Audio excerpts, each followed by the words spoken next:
ساتھیوں، آج ہم بات کریں گے اللہ والی چپ کے بارے میں۔ تو کیا مطلب ہے اس بات کا؟ کیا ہوتی ہے اللہ والی چپ؟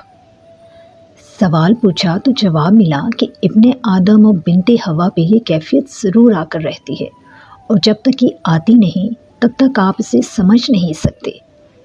جو وقت گزرتا گیا، یہ سطر شعور و لاشعور کا ایسا جز بنتی گئی جس سے باوجود کوشش میں جان نہیں چھڑا پا رہی تھی۔ پھر یوں ہوا کہ یہ سطر سمجھ آنا شروع ہوگی، یا شاید میری ذات میں اترنا شروع ہوگی۔ لوگ سوال کرتے، میرے پاس جواب ہوتے، پر میں چپ۔ لوگ الزام لگاتے، میرے پاس وضاحت ہوتی، پر میں چپ۔ لوگ بے حس بولتے، میں ان کے لیے اپنے دل کے جذبات دکھا سکتی تھی، پر میں چپ۔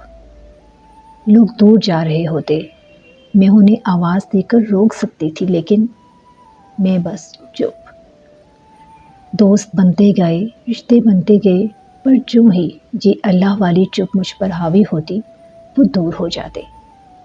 انہیں لگتا تھا میں تعلق نہیں رکھنا چاہتی، اس لیے خاموش ہو جاتی ہوں، تو بس وہ چلے جاتے۔ پھر سوال کیا، لوگ کیوں چھوڑ جاتے ہیں؟ کیا یہ چپ بری ہے؟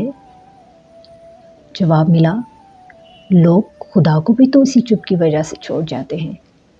عشق کا دعویٰ کرتے ہیں، ماتھے ٹیکتے ہیں اور عرضیاں سامنے رکھتے ہیں، جن کا انہیں یقین ہوتا کہ خدا ضرور پوری کرے گا، لیکن خدا چپ ہوتا ہے۔ خدا بولتا کہاں ہے؟ اس کی بولی اس کی چپ ہی ہے نا۔ سب دیکھتے رہنا، سب جانتے رہنا، سب معلوم ہونا، لیکن بس چپ رہنا۔ لوگ تو خدا کو بھی چھوڑ دیتے ہیں، بتاؤ کیا نہیں چھوڑتے؟ تو خدا ایسا کیوں کرتا ہے؟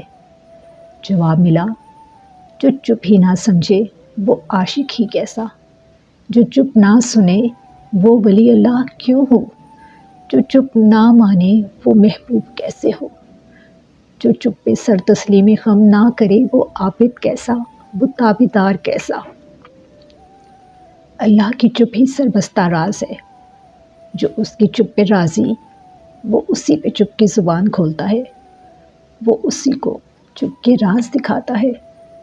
پھر میں بنت آدم کیا کروں؟ وہی جو خدا کرتا ہے۔ جانے والوں کو جانے دو، جو اپنا ہوا وہ جائے گا ہی نہیں، وہ رہے گا۔ وہ تب تک رہے گا جب تک تمہاری چپ اسے گفتگو نہ لگنے لگے، جب تک تمہاری چپ میں اسے اب تمہارا دل نہ دکھنے لگے، جب تک تمہاری چپ میں اسے تمہاری چیخیں، آنسو و درد نہ دکھنے لگے۔ اور جب ایسا کوئی ہوگا تب ہی ٹوٹے گی یہ چپ، یہ میری اللہ والی چپ۔